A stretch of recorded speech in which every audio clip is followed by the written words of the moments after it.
Hello and welcome to the Market Lens. This will be the final edition of the calendar year, so we hope everyone enjoys the holiday season. As usual, I'm joined by AP CIO Cliff Walsh. Please check out our previous episodes on YouTube or Studio 454 if you've missed them. There has been an emergence of another new Covid-19 variant that spooked the markets following the Thanksgiving holidays. Equities and other risk-on and economically sensitive areas like commodities were pummeled while there was a flight to safety in bonds. Is this new variant Omicron news or noise? I think it's too early to tell whether or not there'll be a lasting impact here. The early indications are that the new variant is highly contagious, perhaps the most contagious so far, but what we don't know is the severity of the symptoms. So for now, we are taking it seriously, attempting to assess the potential economic impact here and abroad. We've started to see lockdowns and travel bans increase around the globe. I wasn't overly enthused to hear Moderna's CEO expressing significant concerns that the most recent vaccines would be a lot less effective against Omicron, but again, we're not sure about the severity of symptoms. Yeah, with so little known about this variant, why was the market reaction so swift and with so much magnitude to the downside? We're still very close to all-time highs in equities, but do you think the market reacted properly? True, the equity markets haven't pulled back too dramatically, but we have seen a notable move in bond yields. The futures markets have also effectively removed 125 basis point rate hike from 2022 expectations and pushing back that first hike from June to September, so that is certainly newsworthy. I would expect a bit of a tug of war, some heightened volatility as the market attempts to discount research coming out of the scientific community and reactions from governments across the globe.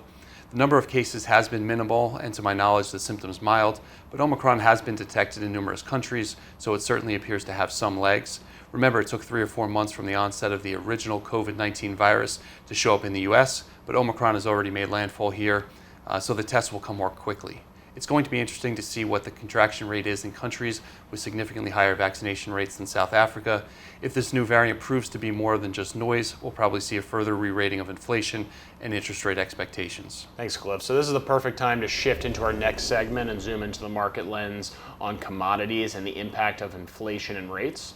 Absolutely. I've been saying for a while that the hysteria surrounding inflation is overblown, that by taking a closer look under the hood, you would see that only a handful of commodities and goods prices that have skyrocketed are driving the CPI higher, and you could trace them back to COVID-19 supply-demand imbalances that would work themselves out. Now, we're seeing the financial speculation in commodities lose steam. Oil is down $17, close to 20%.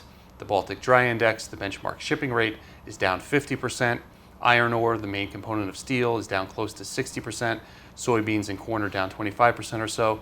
Copper and aluminum also down double digits. And most important to bacon lovers, pork belly price is down 50%. Whoa. So we're seeing a pullback in significant percentage of the major commodities in the market right now. We are, and what's more, when you look at energy cost changes, it drives prices in more than 40% of the economy. With oil prices down 20% off its highs, that's a substantial easing for a broad base of goods and hopefully eventually the consumer. Yeah, oil tends to be the commodity that affects the average consumer at the pump, so I welcome a pullback there. I'd have to assume that as we get closer to normal year-over-year comparisons, we're going to start to see more normalization of the numbers across the board, correct? Yes. We've only compared numbers from a reopened economy and one with supply constraints to a lockdown economy. The comparisons will certainly become more normalized. Even if we assume prices stay here and also assume no changes in the service sector economy, year-over-year inflation will be a lot closer to 1% than the current CPI north of 5%. How many rate hikes are we really going to need, and how quickly with inflation at 1%? The Fed is already pulling back on bond purchases. They'll continue to take liquidity out of the markets. Their balance sheet needs normalization, and rates do too. I don't expect interest rates to remain at emergency levels, but I think it's going to be a much more gradual climb than what is currently priced in. Yeah, with the pullback starting in equities and some commodities, is the Santa Claus rally now in question? It was already in question. It's extremely difficult to forecast short-term moves in the equity markets. A more muted inflation and interest rate cycle certainly provides some support for equity prices, but there is a lot of expectation built into this market with the Fed tapering growing as a headwind.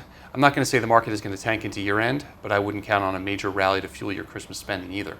Yeah, thank you for your thoughts, Cliff. I also believe we'll be hard-pressed to see a major upward move in equities after what we're seeing in the economy.